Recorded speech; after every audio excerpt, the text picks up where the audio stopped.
24, 25 cocoa. Ebe services are 23, 24 cocoa yi no. Cocoa Ekuafo no. And a COCOBOD, lose $4,000 okay on every single ton. A being seen in the history of Ghana, first of all, in terms of volumes. Because 2017, new government, there was a lot of noise about rollover by Dr. Punia administration. What was that rollover? 50,000. Price difference was under $200. But this one, 333,767 tons. Of contracts that they couldn't supply at 2,600. I had the 6,600 cocoa and I had the air supplies our contract. So the difference is $4,000 on every ton. Wow. As we speak, your supply more 210,000 tons, which translates into $840 million. So any sika cocoa Ekuafo no any Ghana COCOBOD Yashri as a result of that. Okay. So that's another one. Oba you can't buy any SEO COCOBOD were about 200 containers AC port na 200 containers na agrochemicals and na juice sacks. Near Koshia Muno Niama obviously you cry 2022-23. In 2025 23-24 24-25 and these things are supposed to be a report. I call demurrage as I call auction. You check here containers no here. All those figures are much about 200 no. You check here owusu. And it is a National Investigation Bureau investigate this idea no. Well, the so-called 200 containers no any COCOBOD stores. We are still trying to find out how many of these containers are available, what are in those containers. Now, whilst we are this shipping lines are blacklisted COCOBOD because when say shipping lines no, more containers and no do uniama gum, or the back port na, we you uniama no more containers echo back. Okay. It is a want to me you uniama no more containers no aka, or want to be in go back. Naturally, so more jumanunso essay. Yeah. Into 22, 23, 24. Niama importers omo krania mama COCOBOD no omo dia ba COCOBOD and to me and clear niama no it is shipping lines now blacklisted COCOBOD and our shipping lines now some blacklists our suppliers no. Okay. Now what is interesting is say what kraniama for 22-23 uye that was the same things for 23-24 uye that was the same things for 24-25. Enti ufa bibiti say jute sacks are. Jute sacks company no more supply no. They've been blacklisted by their shipping lines.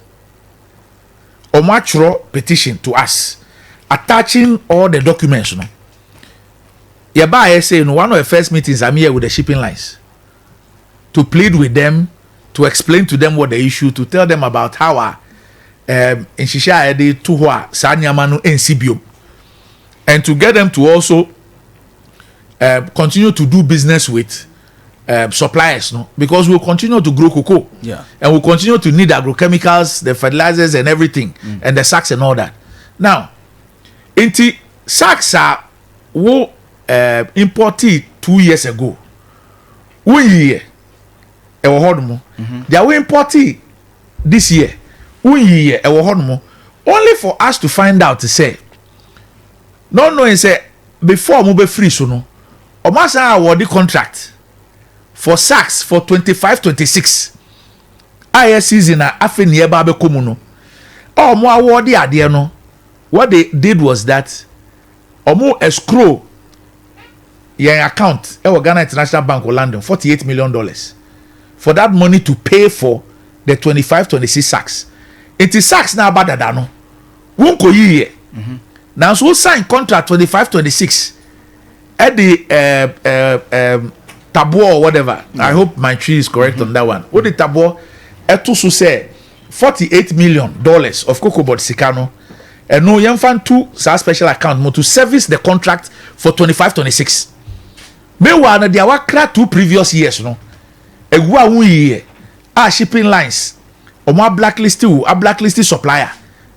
But before you left office, you went to procure for 25-26 and escrowed $48 million. So these are some of the things we keep discovering every single day as far as COCOBOD is concerned. Doctor, my with regards to the awoken previous administration, and some awoken no chief executive and also about justify the awoken, and also their response now. What justify is saying? Say a cow mobogu honum no na idea was say a coso and a coso na and no betri mo saying. To be honest to you, how say betri mo? Because the truth of the matter is say, sir interview. I hope says the same thing I read. Yeah.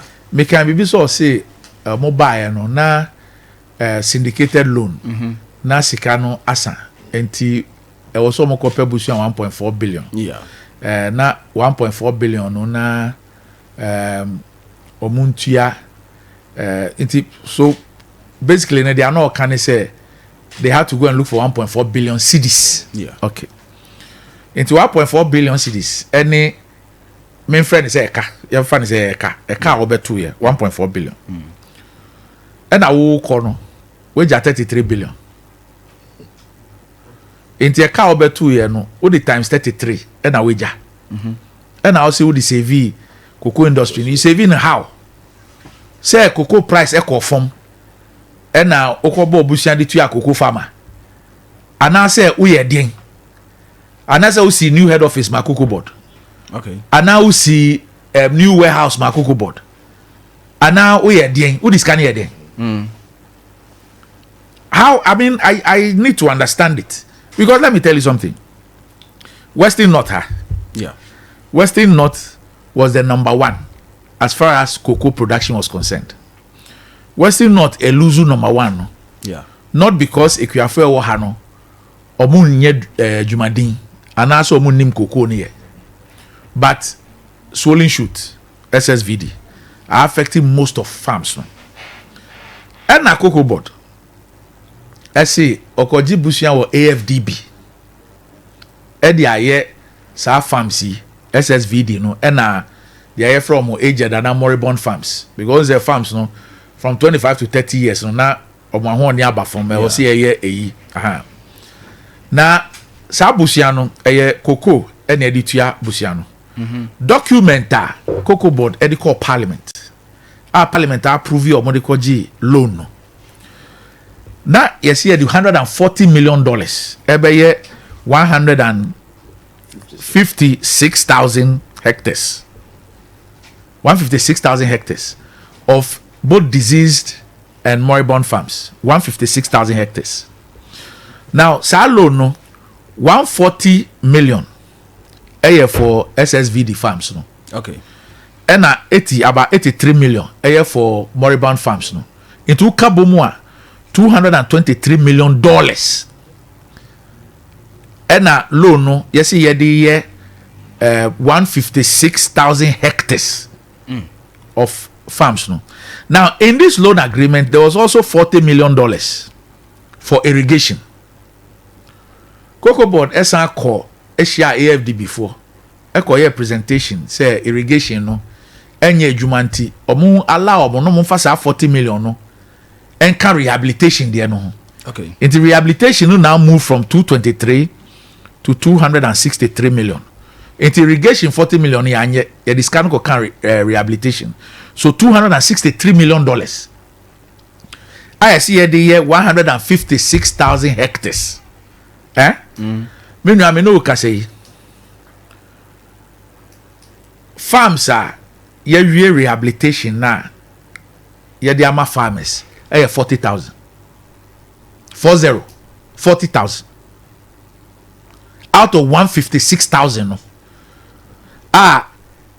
223 million. Yes, and the irrigation $40 million na count into irrigation mo and can rehabilitation. and about $263 million instead of $223 million to do 156,000 hectares. 40,000 hectares any area I hand over to farmers. There's another 27,000. As at 27,000 no omunwie. Me no ka say after spending 263 million ye krata kire say almost a spendi COCOBOD sika 700 million Ghana. Wow. Akas 263 million yet 156,000 hectares now yes EG 223 million na here no 263 million plus 263 million US dollars plus 700 million Ghana cedis no yeah only 40,000 hectares and there's another 27,000 yeah the other friends say be a phase 1 into enye okay they expecting say COCOBOD be pesika e dey amasa contractors yi amomo say we don't know how much that is going to cost it already know rehabilitation Western North farms na say rehabilitate ayeko G 223 million almost the irrigation 40 can where 263 million almost I spend 700 million Ghana in addition to 263 million only 40,000 has been completed. Is this what is saving the cocoa industry? Me what tell the 3 billion here can we count we count because we are say 1 or 2 a year see the cocoa nature and even a cut 3 billion but this is how COCOBOD utilize or spent the money meant for rehabilitating 156,000 farms. What is there to show is 40,000 farms, that 40,000 hectares of farms. That is what has been handed over. The thing that was supposed to cost us 223 million went up to 263 million. Now it's 263 million plus 700 million Ghana, and only 40,000 hectares have been fully delivered. 27,000 no, we have not been able to deliver it yet, and we don't know how much it will cost to fully do it. If this is fully done, it will come up to only 67,000 hectares. When we set out to do 156,000 hectares, yeah, this is how much money we spent. Okay. Wow. Anyway, live at 92.7 FM. So, and was go with you. Pay mene Dr. Randy Abbey and I didn't come and say, or your chief executive COCOBOD. Na Kaisa yon koma yedi no live on Lord FM, Adishi FM, Stylish FM, Samso and Fit FM, Unique FM, The Beat FM, Omunina FM, Max FM, and Vision FM, Omunina so F Dumadi. Na Doctor, Mama Samra usubim, and they usha. Send ye okasa mo kan no nka wo ba sahwihanum se ya kokoo de na nkenim se sahwede di mo kan ba sesi ya no minstru ameka se bi e toso be num ana sensi o ba bi stand to be corrected though. Ghana cocoa production CCA ekwo for me plans ben na when administration mo wose mo beboa ema cocoa production mo pida. I think first of all me cocoa professor so tia me QC. Okay, but I think first of all we share 23-24. Okay, yeah, in total production was 480,000. Okay. Now, as we speak, you drew almost 580. We are hoping, say, Nami Adoma be able to make a year no at 600. Okay.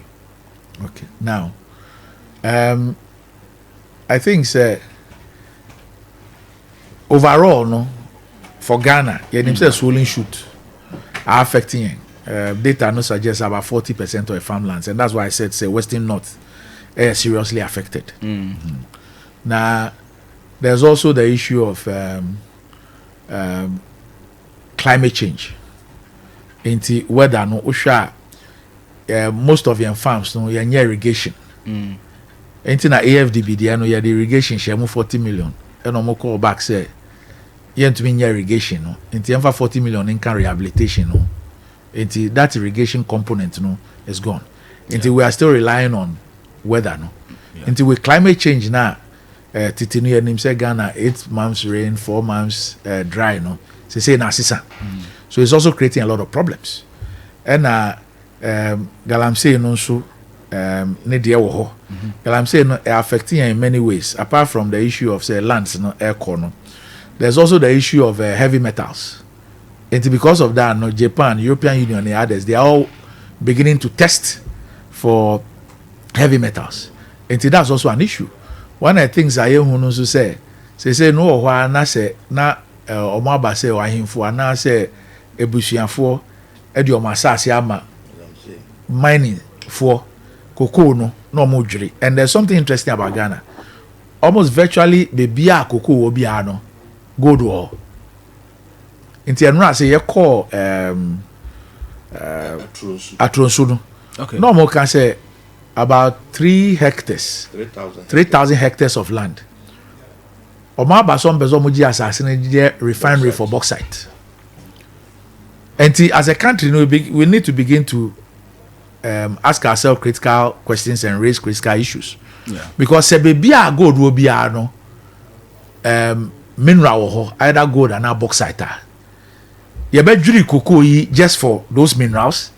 Because what I kept telling them was that cocoa no amount income for 25 to 30 years. So 30 years no cry duah, yes I rehabilitation to take you another 30 years. Enti cocoa ni transgenerational. Okay. But gold no omu 2 ana we no omu 2 year. That's it. No more san job na ma no mo ko. Enti udrin dia obedi enenko a you go and take that decision. So as a country, we need to be clear in our minds. Say, look, we need to take a decision. Say, baby, yedua cocoa dada na cocoa wono. We should not get there. We should preserve the cocoa no. Well, what we're also trying to do is say, I will say rehabilitation. We need to take a second look at it. Unfortunately, AFDB gave us a good opportunity. Can you imagine if sir 156,000 hectares, it would have added about 110,000 hectares of production capacity to Ghana's cocoa. Okay. But when we had the opportunity and took this 263 million, we only delivered 40,000 hectares. Meanwhile, it was a laudable idea. Anki a share so edi kumapa any nukredi eye ejuma yanka. We would have added 156,000 hectares of productive cocoa farmlands. You can imagine what this extra 110,000 hectares will produce as far as production capacity is concerned. Okay. But when we had the opportunity, we blew it. Now we have to look for more money. There's a World Bank project, but that's just for 21,000 hectares. Ye per se, ye share senior mo ye we no, ye no ye, so that we can be able to now go full scale into that. There's also the issue of plantation farming that we are looking at. Onze Omanpeni also spoke about youth in agric, and there's a youth in cocoa farming component into Ura Otokuno or no presidency in charge of agribusiness no. Or name cry meetings. Our government ebe acquire land banks. Into your more acquire land banks now. Yen ebe ma krig ako soil testing no. To show, say indeed, the place is suitable for cocoa. Okay. Then SPD need shed and others will then go in. And then we'll get in the young people to come in. So that's a buying plan. But then it will be plantation kind of farming. That's one way of going about it. Okay. The other one no too is to continue. Professor ni outfit no. Omona SPD shena say shed shena say QCC shena say creeks shena say. Enti omona omudi Juman, and I've taxed them that we need to ramp up the production. We need to do a lot more work with the farmers, identify the agrochemicals, insecticides now, and focus on those ones and deliver on those ones. Okay. Dr. Okasano, one me who never be a cocoa no. But Bakwam say, we few Okasano cocoa smuggling. Yes. And also, yeah, dear hard drink. Yes. Enti smuggling no, even before me assume my office now, national security advisor and a coordinator, they had picked it up as a big issue. Okay. Enti omo SAT up team, which is led by a retired general. Me by omone yen NA Juma already near where tax force dada. But obviously no, we needed to improve a lot of things. Enti ye ni omo and ejuma ye 3 reconnaissance missions, one eastern side, eastern side near Volta Hormo, eba middle belt, and we're on course. We are putting in place a strong regime, very reduce smuggling it drastically. Okay. The other thing we've also found out, they say PBC, eto formunity, LBC activity, eastern corridor, no Volta side, ne low, because Volta volumes no enye too much ninety. Most of the private LBCs no omonya interested in going there. Inti nanka PBC na ye adwuma power say I think there is only Fedco. Na omo ye adwuma bi wo Volta ho. Inti I think there's some people no omo ye smuggling no kra na nya say omo pe. But it's because LBC activity no is low there. And almost omo aye cocoa na so omo turn anyway. Yeah. Inti we need to improve the presence of LBCs to be able to buy there. Yeah, security. We also need to deal with the causes of the issue, no, which also has to do with the LBC activity in that area. Okay. And then we've also realized, and say no, because they're not very lucrative, there's cocoa coming from the middle belt, and they use a horno as a conduit to do the smuggling, and that's how come we've done reconnaissance also in the middle belt to also try and deal with that. Bibia. Eda ye niswa ye di ho dwuma. Doctor, okasa no oka be for rehabilitation ho. Yes. Watching nsemo bebre na akuafo do mo ye kokko akuafo no mo tie mpempi no communicators ba affiliation na kokko ho issue a obi a won ye oka e for rehabilitation ho. Mama mi sa sesi ade me wo Western of Virgin ha. Enti yanhwe Western of Virgin ha. Ya edua kokko pa. Rehabilitation the current state pa wo hano enesan. Yeah, current state. Okay. You mean me boss kakra. Said the OKayFM no kre. Sa African Development Bank rule me boss aka ho asem. Na do no Western of ase. Enti kakra etimi ye no. Ye gusu hwese ebetimi aso aba. In fact, ansana ye be free nkran no na 27,000 na oka ho asem. Ya ma ho kwan se omo no do ho. Omo no do ho. Do no aka nwuram. Inti company no do ho na de awu no emfa bi nsisi shade enwunu nu ya no emfa bi nsisi ana World Bank sika na wo kan $100 million 2 district esem ana double chrome ana eba so ebe sha se enche ya na chese rehabilitation so koso. Okay. De aka no so ye de ani hwe na ye hu se de adwumadie ni ko ye na asua yenya suahu afrim se de be ya ko anim no na yenye sa mistakes no a edi kan no so na chese na fe so esese de akuafo ehembi untimi nkasa ma kofa Dr. Afutuo na me nko ame ye ho adwuma wi me wi a na ma bodon se Dr. Afutuo o magina fu ese akuafo ndo o mu hyemu bi se supply seedlings ye pa emamuwa ne emabawa o mo bo ame address ya ukuani no so odimu bi so ono ohun se ye mafuo na wo koye ne se magi afuo no meye ma hweso ma address ye prince amfie mienu be fa wafuo a office ye COCOBOD afuo.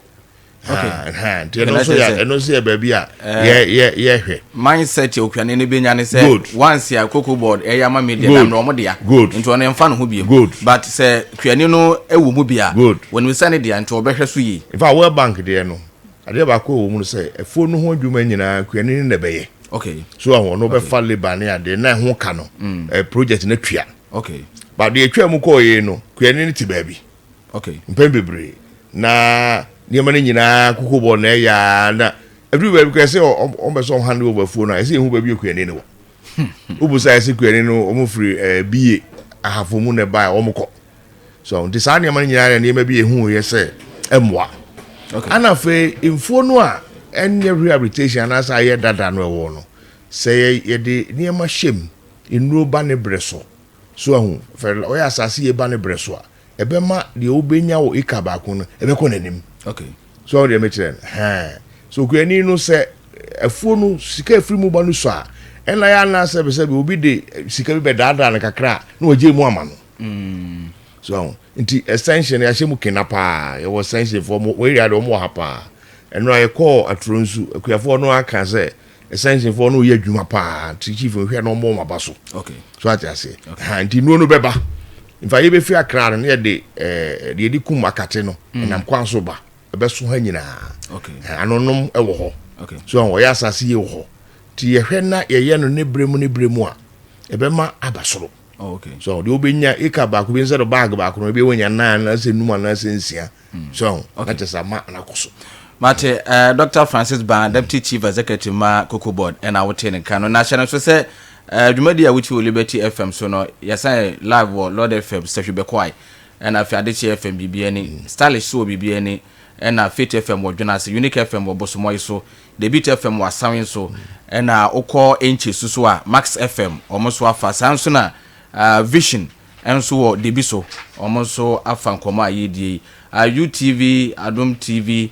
TV XYZ, ONEGHANA TV, Ghpage TV, Safi News, Omunyana so edi dwumadi achi bia omofa na yechi empamfo nkoma yene omo edi. Sounds na Radio Rainbow so ewo Dwabo so na Akwaba FM so ewo Bodi, Winners FM so ewo Isem, Omunyana afa dwumadi live from Liberty 92.7 FM. Na Dr. Mamen Samra won champion yeka koko nsensem a na akwaye koko akriafo ya na yeka major stakeholders ewo koko krema koko akriafo na pimpi no koko akriafo no omo complaints ya omo ye ne se COCOBOD beto koko obuoma yeden ama wonom na se na bi ombe diye ewo koko kraye na omo ye no ene ohawo kese ya na ha wonom na chief me bisawo san semimi no oba address ne sen.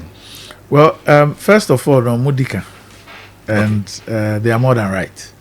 Na Mama Penin, John Dramani Mama, why any clear say COCOBOD na say priority, the Ghanaian farmer. Okay. Na Ghanaian farmer no enya the true value of Krayana Odino. Okay. Now, Obekaya say. NDC mpanyinfo bebre e kan say say NDC eba omema Ekuafo no about 70% of FOB no as producer price and all that. Okay. So that was the position of the NDC. But what nobody knew was say there was this rollover of 333,767 tons. Mabehu handing over notes enimu. Enti nobody knew. Say previous administration no omo aton cocoa at 2,600 omo ntumi and deliver 333,767 tons. Omo ton 26. Enti November few weeks to election now omo 2 omo nim very well. Say there's a rollover of 333,767 tons. Oh, my ton 26. But obviously, see a coalition. It's almost record 3-1. It will show us at 3-1 cry. 3-1 no. What the LBC margin and a holiday account a 4,000. 80 COCOBOD best spending 4,000 on a ton of cocoa. Now, or their supply cocoa a ton 26. Opening the American cannot say. Me pa chief. We what ton cocoa no 26. And I went to me and supply. But what ton why contract COCOBOD contract with the buyers at 26. Went to me and supply. And as went to me and supply, and 10,000 and 50,000. 333,000 tons. It will two muko 3-1 no. 3-1 no. O the LBC for margin bebemu and all the haulage bebemu. O the can we 4,000. 24-25 no. Cocoa bia COCOBOD beton no. COCOBOD spending $4,000 on the ton. Okay. Now the supply cocoa previous administration no a ton no 26. 80 for every ton of 24-25. COCOBOD best services are 23-24 contract no. That's why COCOBOD pay $1,400 at the count to meet just the cost price. Now the same administration almost set mandate no price for 24-25 for CMC say mo betumi aton cocoa no ton say price almost set here 6,600 Okay. It is 6,600 no. That is what was supposed to be the value for 24-25 cocoa no. Enti nka nokura mu no 6,600 no and e see a share at the set price no for farmer no. Oh, okay. 6,600 no. Okay. However, because of 333,767 tons yinti oji cocoa na o ton no esese o ton no 6,600 no o ton no 2,600 the cocoa na ne value and then esese 6,600 no o di service 2,600 inti na me kire mu say for every ton of 24-25 cocoa the services are roll over 333,000 now. A man deliver almost sign who contract 2.6 never down. We lose $4,000. This are $4,000 and no, and I can see a 2 mama farmer no. Okay. It is but for that rollover, you would have then be able to pay the farmer a lot more. And they knew because they did it. They sold the thing at 2.6. They set the 6,600 price. And so when they were doing the 3-1, they knew very well that omeja 333,000 tons or my ton 2.6 our moon deliver we have to deliver that cocoa with $6,600 cocoa. They knew it is sometimes than say me say some of the officials say come about the price you go out that how can people be sincere and honest at least a bit if you can't be truthful with what you have done to this country? I was explaining to you that as at time of Mampeni state of the nation, no, now COCOBOD has supplied 210,000 tons of that 2,600 contract no, with $6,600 cocoa. It for each of the 210,000 tons, no, you lose $4,000 on each ton. It is $840 million. NAS can say Ekuonaba ebotom NAB aba COCOBOD ho. Ekuonaba ni COCOBOD yashre.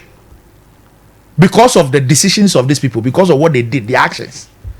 That's what has happened. It looks like we perhaps will have to carry about another 120,000 of that into 25-26. And even if the price goes beyond 6.6, no, we'll still be using that cocoa to be servicing 2,600. That is the problem.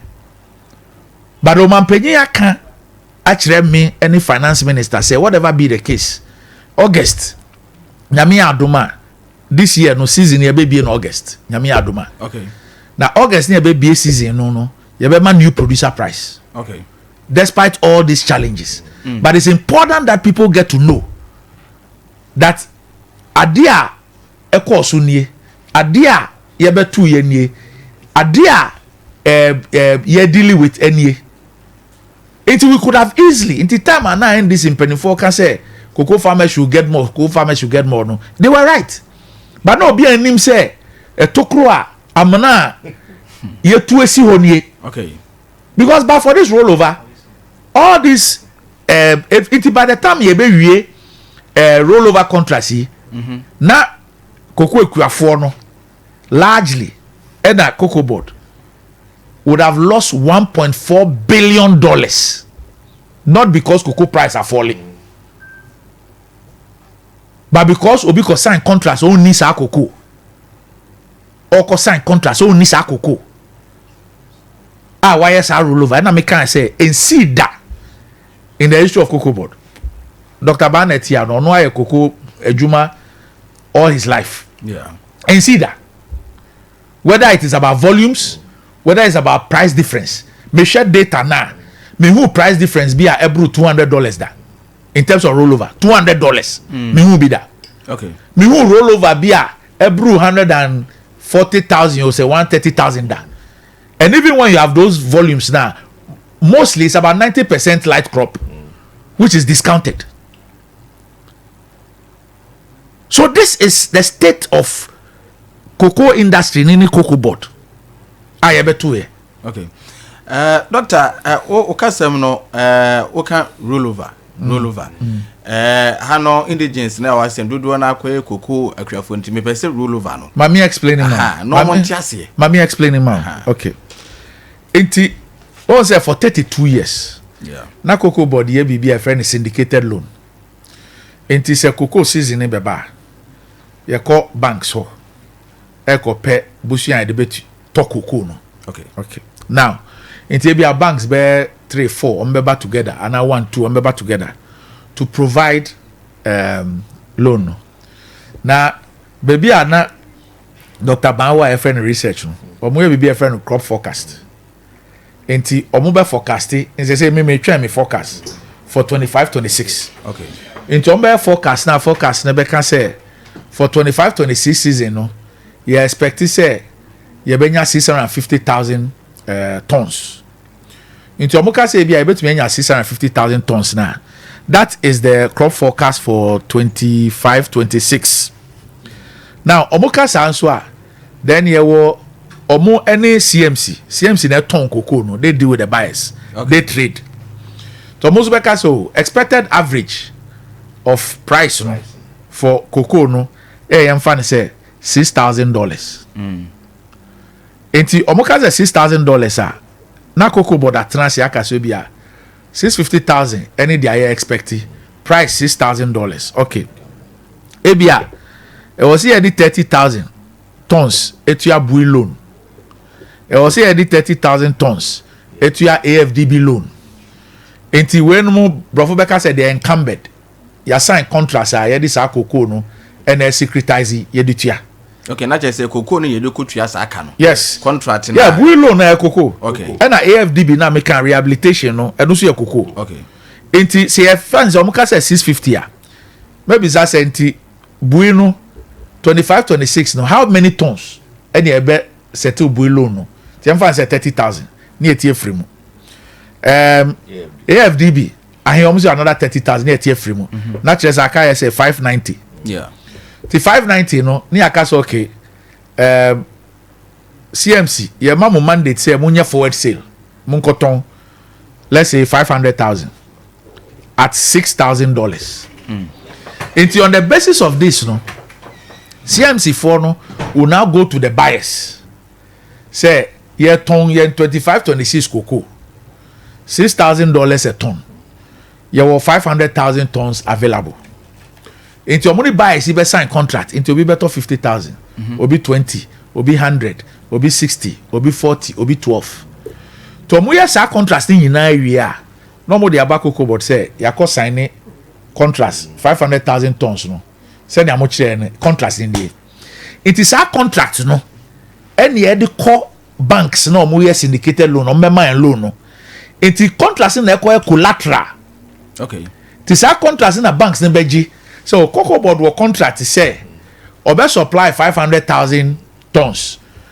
In Crawford no a ton of $6,000 a ton. Into value near 3 billion. Okay. Omo per loan 2.5 billion. Ewo yen ho. Ye share contracts no mukita na. We are okay to give them the loan of 2.5 billion. Okay. What you say? Much say. It is a say no season is starting as ye into omo this kind of brain. Sa sika no mu eni eyi de friend seed fund eni e de ma LBC no mo enkoto cocoa no emre so mo de cocoa no ba eni e de supply omo a ye ni omo sign contracts nti e supply ma no omutua na loan for no e ti omo de plus omo interest na de e be ka no e cocoa farmer no eni COCOBOD and all that it is sanity. Oh, okay. Now what it means they say in the year 23-24 no forecaster COCOBOD omodi emma mandate say yenko sign contract no. There was a problem with that forecast. Okay. Now never in the history of COCOBOD have you ever had a forecast go off by about 40%. It's never happened. It has never happened and is not supposed to happen because with COCOBOD expertise there is no reason why you can have a forecast that will go off by 40%. Never. It's never happened in the history of COCOBOD. Okay. It can only happen when people decided to cook the books.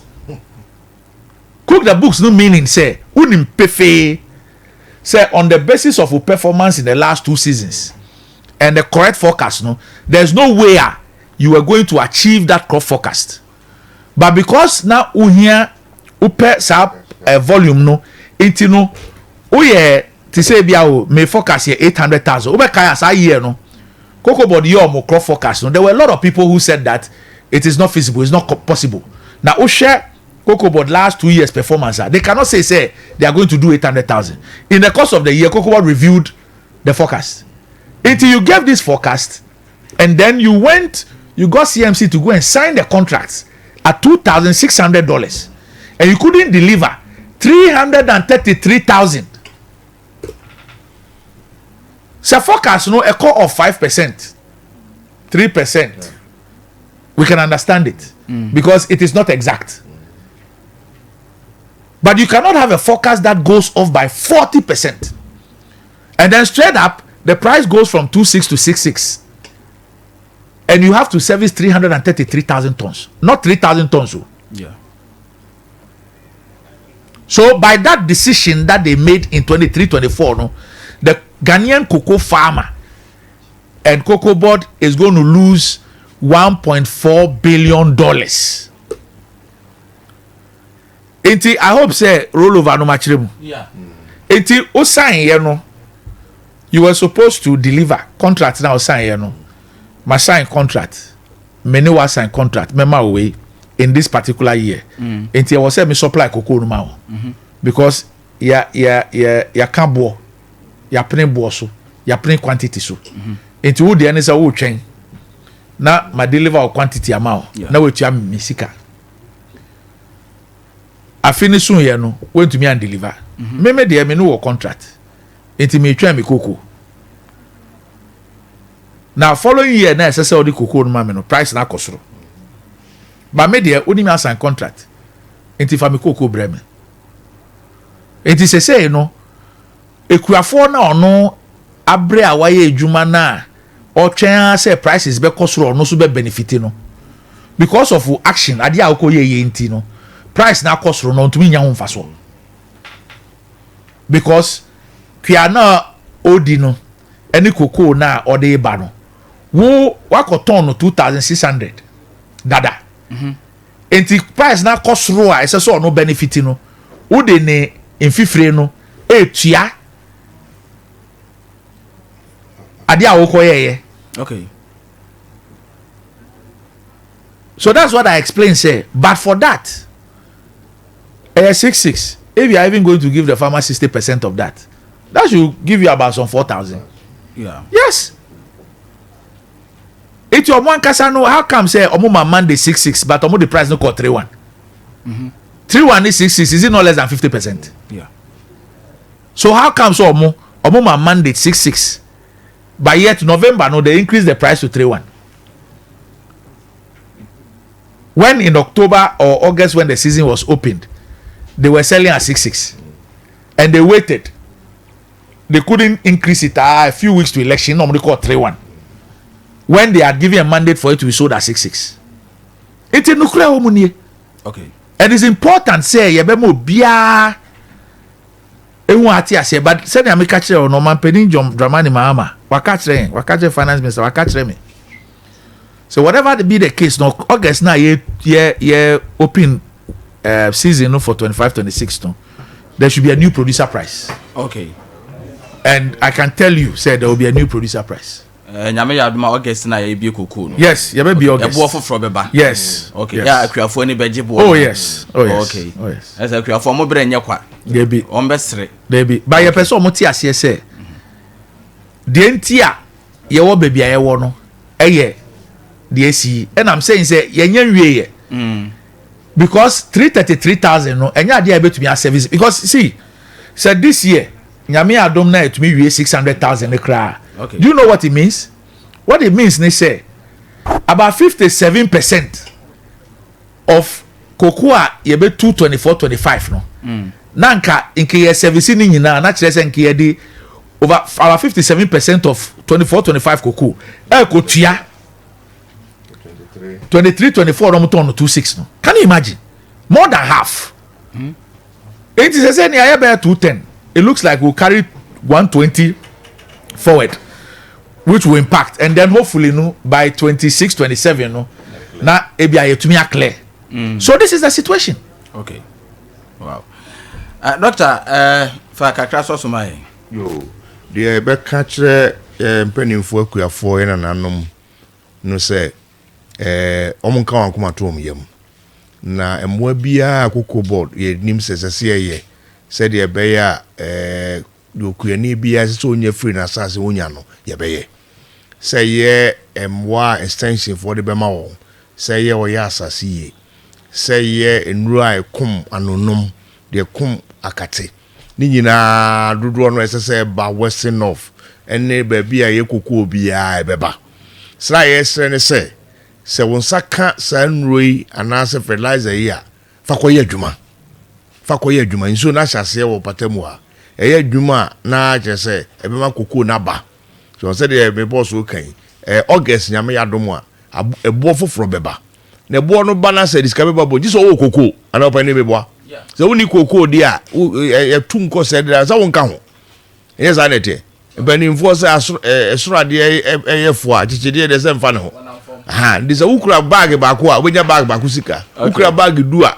obenya den edu sika okay ha to mo siesi ho na kokoo no nko nanim na sika sombo emre ombotom ye da omo nyina as okay doctor answer na obekọ krakran Dr. Francis Dr. Randy Abbey Kasano yedi kan aka galamsey ho asem kakra yade ho hia me pa because galamsey no etete yo and sene doctor kasa okan kokoo no yebetime nya ho faso bebre but galamsey na cha fisha be say bionu bi na cha say asa nti adintra yam prefer say kokoo no betra ho da na nya mu faso me pacho me bo eno ye one galamsey no COCOBOD den na moye na multimedia tackle that menace na because ya dey hard again mabunu bebre so mani nje kokoo kra no okay womani akwaje galamsey no eno so den na COCOBOD mobayama mabunu ni abeje kokoo kra no say wo ba say wi a na kokoo nkomod say enya den kakra because you nim say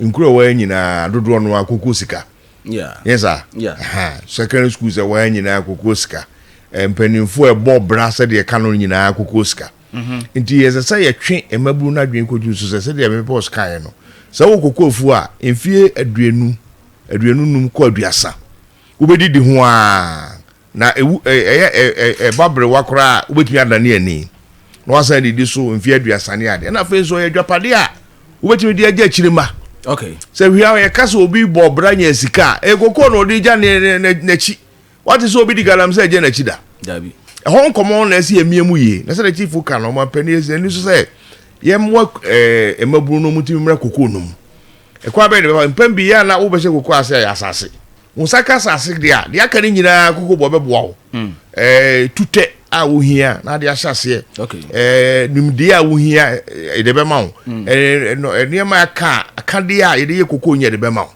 so ahu ebibi ba se wi ha no pani wo ka chem se maburu bebre dua banchi omu dua ntos yawo on ba kokora be se banchi betumi ahwe omo so atiase nti eno na se ye yire ye ho na sa message no ekoyie na eno one pack COCOBOD betumi ahwe dia kan de ye ne aban chuon ekabom se the president asi say is a say stop galamsey no okay go yes I dachi no ye hu ba bi ewo na plantation nso beboa so enya plantation so ache say efuo kese a yakabom eno no ye hu adwuma enye den eno e control so ye neji ye pa on cooperative 15 hectares o twamu kama bibia akokama emu anim nti eno no se enya fidi ebo kokoo aba no yi a utimi di kosi wa obi ade ne kokoo ba no abo na eko ne wofo ye 1 acre half acre ne ade a wo de sane yama no ko ho no enye yi irrigation chief kai say isafuo no so so how so the nyame ada ro masase ne wa ha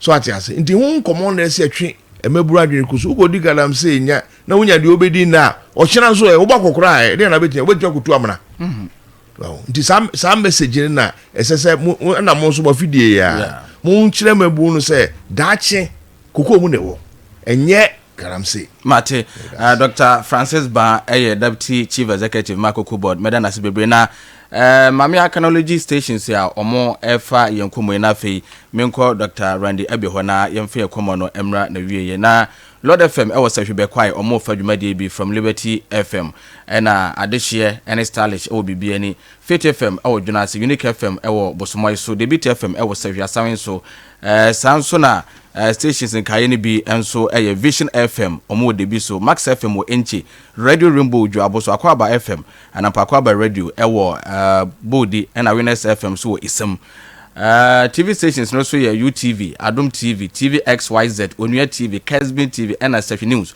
omo nyina efa enkoma yedi na if Liberty 92.7 FM so yado mase Dr. Randy Abbey yeah sorry enkoma no so wakoye panyina woda COCOBOD wanu na akuafo hwe wanimi wasemi twato a wode begia koko akuafo a omutiu ewo kasafidie so ene achichini benche nyina. First of all no ye bedo mase any say no mo kra Ghana economy emu from titi till today enim say no koko adwuma no ayedin kakra especially over Western North because of swollen shoot na the other can say without omono there's no Ghanaian economy, there's no Ghana, there's nothing.